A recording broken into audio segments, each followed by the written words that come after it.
Our keynote speaker is Michael Santos. A little bit about Michael. He spent 26 years incarcerated in the federal prison system. While in prison, he received an undergraduate degree and then a graduate degree. He became an author, and since leaving prison, he has become an outspoken advocate for criminal justice reform. Please welcome Michael Santos.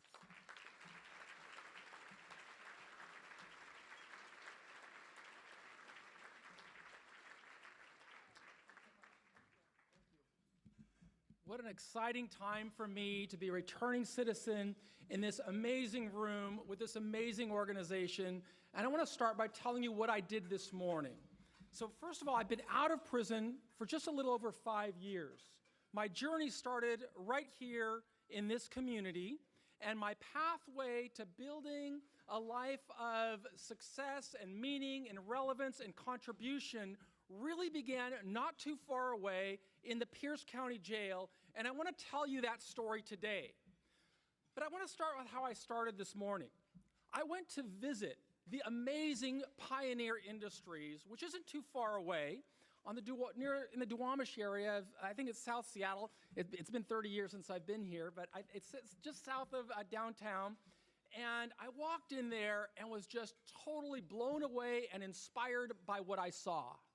There's a young man there by the name of Greg who'd been in prison for 30 years. But now he leads a team of people, more than 85 people, who are currently paying taxes, supporting their families. He is now a homeowner living on a river and getting up in the morning at 12:30. And one thing he told me that I will take into prisons across the United States is I never hit snooze when I wake up in the morning. Instead, he is always focused on how he can bring value to the team that he serves, and he is exactly what I think about when I think about what is the best possible outcome that our prison system can create. What do we really want? As taxpayers, it's something that I think every American citizen should be thinking about. And I want to say I'm really inspired and encouraged by seeing such an amazing turnout for such an amazing organization, because I believe, or would guess, that many of the people in this room have never thought about imprisonment. But I get really impassioned, so I just love to take this thing out and just move around a little bit, because you have no idea how exciting this is for me. You have no idea how grateful this is, how grateful I feel to be in a room like this with so many community leaders, government leaders, business leaders, advocates who want to help people become better. And I want to share this story of what my experience was like and why I think that Pioneer Industries and Pioneer Home Services is just really such a change maker, such an organization that can really have an influence in building safer communities, in reducing the ancillary consequences of mass incarceration, which influences every American citizen. And the reason it influences every American citizen is because if we're spending $100 billion a year to incarcerate people who are serving sentences that are far too long, that many of people could be working in organizations like this. And of course, the foundation of this organization began with a formerly incarcerated person. So I am just filled with optimism and inspiration after visiting my hometown. I'm here with my wife and my mother-in-law, Linda, who's in the audience. And it's the first time I've had an opportunity for her to hear my story. But I'm going to share it with you right now. Before I do, you've got to realize I only have 25 minutes or so, and I'm going to be conscious of that. I've got my awesome technology here to remind me of how far I'm going. But I will tell you, this technology, is something that's totally new for me. When I went to, my wife gave me an iPhone when I got out of prison, and I put it next to my ear, and I said, this thing is broken. She says, what do you mean? I said, there's no dial tone, right? I mean, there was no internet when I got out of jail. There was no email. There was nothing when I went into the system. But I want to tell you why I really feel strongly about the mission that Pioneer is doing, and why I really feel it is incumbent upon every American citizen to begin thinking about what are the best possible outcomes of our criminal justice system. Because it was different when I went into the system. Right? I grew up on the north end of Lake Washington and Lake Forest Park and graduated from Shorecrest High School by the skin of my teeth, if they might say, if that's the right cliche. I mean, I was a terrible student in school. My wife went to school with me at Shorecrest, but she had the good sense to stay away from me when I was a kid because I was making every possible bad decision a kid could make, choosing the wrong friends, lacking the character and the dignity, I think, of many of the people in this room, and I was just drawn to a faster life. And as a result of that faster life, I looked for mentors and leadership where I should not. In fact, one of them was the character Tony Montana from the movie Scarface. I saw that movie when it came out and just thought, this looks like a super cool way to live. And moved to South Florida and started pursuing that path. And boy, that was the wrong decision because I was arrested in 1987. I started making these bad decisions when I was 20 years old. And when 1987 came, I was taken into custody in South Florida, where I'd moved from here to South Florida to pursue this career that didn't work out so well. Was arrested and transported back to jail.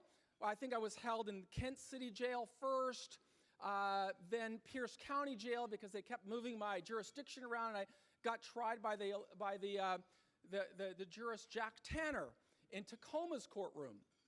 And when I was arrested, I wasn't quite ready to accept responsibility or to reconcile with society, and so I continued to make a series of bad decisions that included pleading not guilty, even though I knew I was guilty of everything they charged me with, going to trial, taking the stand during my trial and perjuring myself on the stand, and there's nobody to blame for that but me. And it's something I know that a lot of people who go through the criminal justice system, they may not know when is the right time to become a good citizen. And I will tell you, it didn't happen for me until this very awkward phase from the time that I was convicted and the time that I was sentenced. And the reason that happened is I was facing a sentence of life without the possibility of parole. And I'd never been in custody before, so I had no idea what to expect. I had no idea what was coming, but all I knew was I really hated being in jail. And there was a terrible message in every jail where I was held, and that message was that the best way to serve time is to forget about the world outside and focus on your time inside. And I want you to know that message doesn't only come from the people who are serving time. Unfortunately, it also comes from the system itself, which is why we have this systemic problem of mass incarceration. Because instead of a community where we're thinking about how can we get the best possible outcome, which is what I see in Pioneer, you're giving a message that says, I don't care anything about your life after you get out of prison. If you can't do the time, don't do the crime. You got nothing coming. And this message is one that extinguishes hope, and it's the fundamental opposite of what we should be presenting in America. Instead, in America, we should be thinking about how do we get from where we are to where we want to go, and really, what do we really want? We want a criminal justice system that results in the type of people that Pioneer creates. We want a criminal justice system that creates people who want to be taxpayers, who want to be law-abiding citizens, who want to provide for their family, just like we saw on that amazing video that played before the luncheon. And so we don't get that in the criminal justice system. But to change that requires people from every sector of society. It requires people who are leaders like each of you, who need to be thinking, instead of what do we have, we need to be thinking about what can we create? How do we get there? Because if we have this message of mass incarceration, we have to look. We don't have to take my word for it. You can look at historical data and see that what we have is modern slavery, where we're warehousing human beings, we're extinguishing hope, we are removing them of the ability to function in society by using technology like this. And we are telling them that we don't care about your life when you come home. And as a result, the people come home and there is nothing for them to do. And so there is this message when those people revert to the types of problems that bring them back into the criminal justice system. It's very easy to point our accusatory finger at them and say, look at what a failure he is, rather than saying, what did I do as an American citizen to improve the outcomes? I can tell you that we can do a lot more, and every human being has a role in improving it in some kind of way. Even somebody like me, who was in prison for 9,500 days. But like the man I met this morning who served 30 years and is now a leader and a role model at Pioneer Industry and an inspiration to me, I never hit snooze. Even though I was going through 9,500 days in prison, I absolutely believed that I had a duty and a responsibility to reconcile with society, to prepare myself in ways that would lead to a life of meaning and relevance and contribution, and that drove me through every single day. And I would love to say that was my idea, but it really wasn't. I can't take credit for that. I have to give it to the masterminds and the leaders who inspired me. And the one that inspired me first was when I was in a Pierce County jail cell, number 4 North. I don't remember the cell number, but I do remember the unit number. And I felt so awful and humiliated at what I had done to my family for the first time. Up until that moment, I wasn't ready.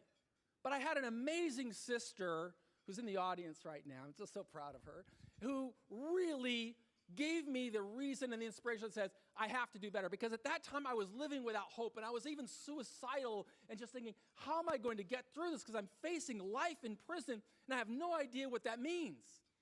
But my sister was just telling me, you can do this, you can be stronger. And so, I do what many people do when we're in struggle is you just ask God for help and strength. And those prayers led me to, when I was praying, I wasn't asking to get out of jail. I knew that ship had sailed. I wasn't going to get out of prison. Instead, I started to just ask God, give me the strength to make it through this. And it was those prayers that led me to this philosophy book. And at that time in my life, I don't know how to spell philosophy, much less know what it means. But I'm turning through the pages and I read this story about Socrates, who's in jail, waiting for his execution. And I heard about Socrates, but I was a little surprised to turn the first pages reading the story of the Crito and how he is in jail. And he has this opportunity to escape his jail cell. And that's all I wanted to do was get out of jail. I wasn't ready to think about the harm that I had caused to society, the victims that suffered because of my role in distributing cocaine in this community. All I was thinking about up until then was my own problems, not even accepting that I had created those problems. But I read Socrates' story, and when he had this opportunity to escape his punishment, he listened, and what he said, instead of escaping, he said, no, I'm going to stay here. And his friend Crito said, but you're going to die. And Socrates said, yes, I'm going to die. And I couldn't understand that.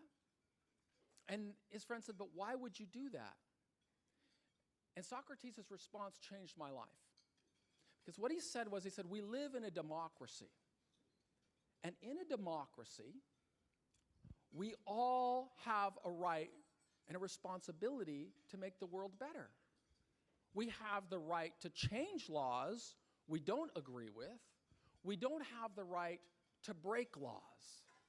And so it's kind of like what's going on here. You could be a change maker, and if you're a citizen, you have a role to try and be a change maker. And so I remember lying back on my rack, because it wasn't a bed, and I'm feeling the walls kind of suffocating me and closing me in, and I remember thinking to myself for the first time, wow, I really went down a bad path. I didn't go to prison for like the reason that Socrates went to prison, trying to educate people and help people grow better. I went to prison because of selfish reasons of trying to be Tony Montana.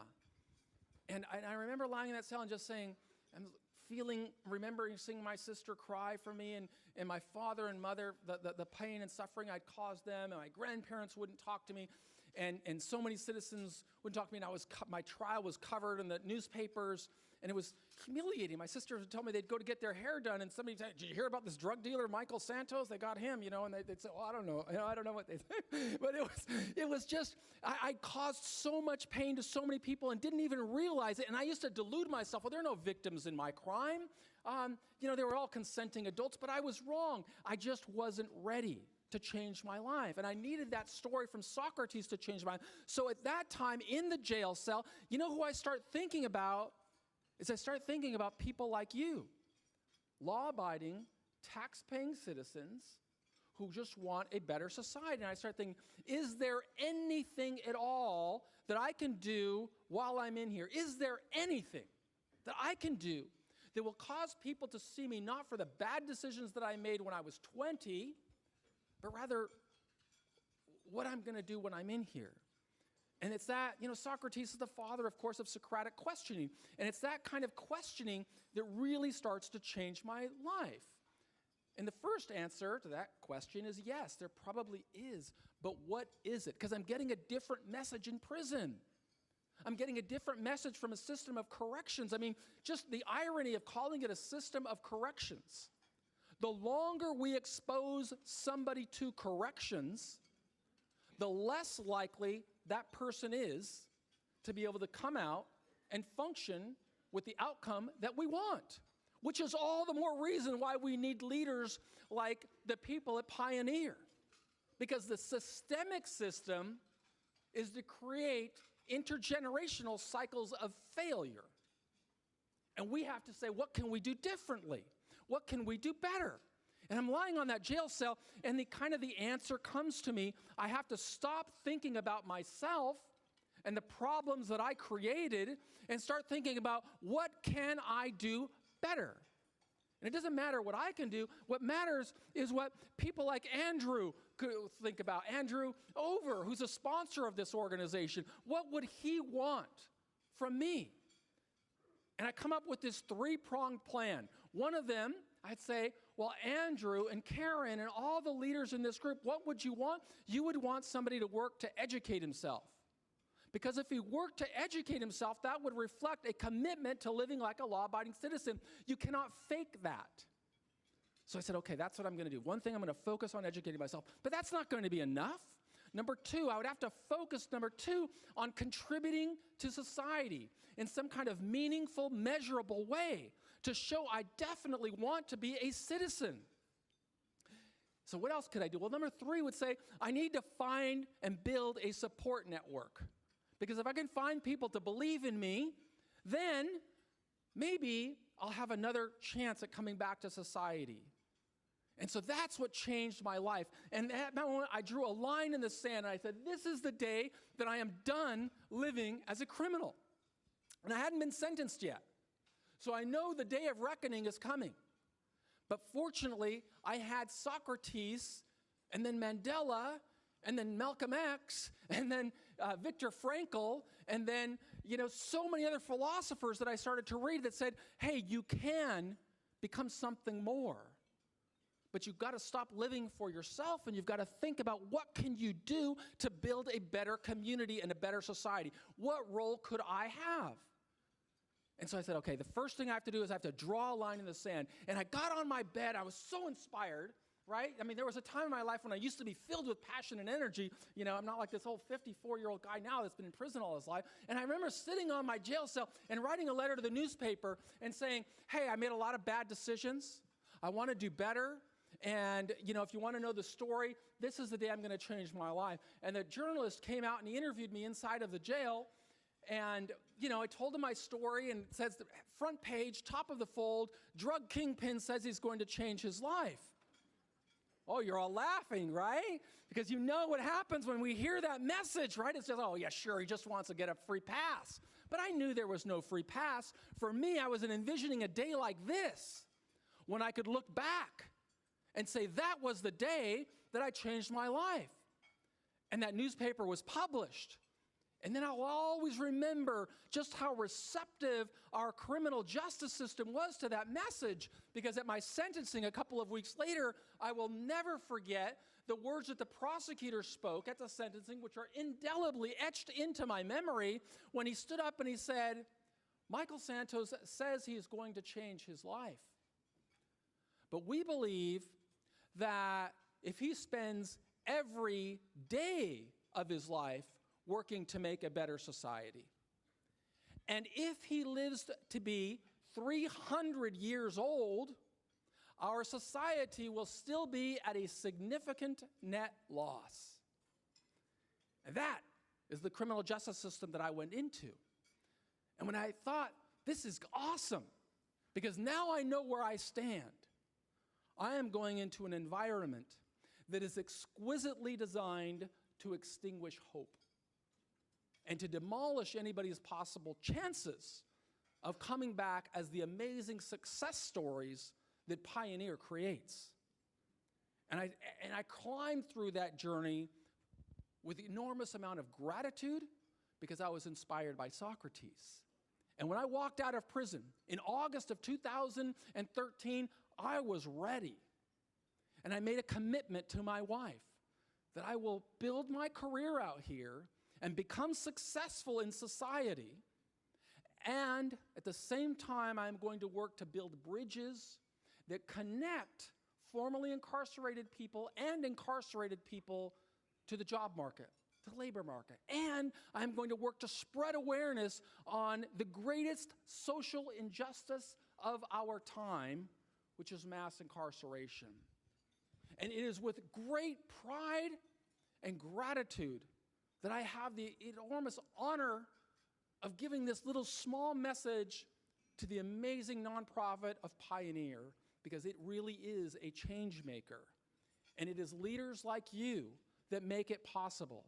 And I can tell you, this is the fulfillment of a dream for me that began in the Pierce County jail cell, to come back to a community that I love and try to change in some small way. And I take this message of what I learned today at Pioneer, and I penetrate prisons across the country by creating hope for people inside, to help them understand that the decisions that you make today will make all the difference in how you come back tomorrow. And after seeing this, I'm just a one-person operation. I don't have a big team, and I should have done this before. I would have been better prepared. But I'm going to tell you something that I did. I just had this idea after seeing them today. I wrote a book, many books, while I was in prison. My story is very public. But I wrote this book called Earning Freedom, Conquering a 45-Year Prison Term. And after seeing this place today, I just had this idea. I said, if any of you want to read this story or learn more about this story, I hope that you will visit the event's website, because I've made a commitment to donate or to say anybody who orders one of these books, the proceeds are going to go 100% to fund Pioneer, because the work that they are doing is incredible. And I'm just so honored to be here and to share this message. And I want to do more, but I'm still building my life. I just wanted to say, this is an incredible organization. It would have changed my life at the start. It would have changed the thousands of people, the hundreds of thousands, the millions of formerly incarcerated people's lives, if only more people knew. And remember, it's every stage of society: employers, it is correctional staff, it is legislators, it is every person in the society has a duty and a responsibility to learn a little bit more about this gross social injustice, and think about what is the best possible outcome, and think about, what can I do to contribute in that kind of way? And I never ask anybody to do anything that I am not doing, and so I just will let you know, I'm out of time. I'll give everything I have to try and improve the outcomes of this system, because it is a part of me. My goal was to be able to get out of prison, put on a suit and tie, come back to society, and nobody would know I served a day in prison unless I told them. And every decision I made put me on that path. And to be able to stand here in front of all of you and share this story is really a fulfillment of a dream. I have immense gratitude and respect for this organization. And I just want to thank you all for giving me your attention and allowing this to be the fulfillment of a dream. Thank you so much.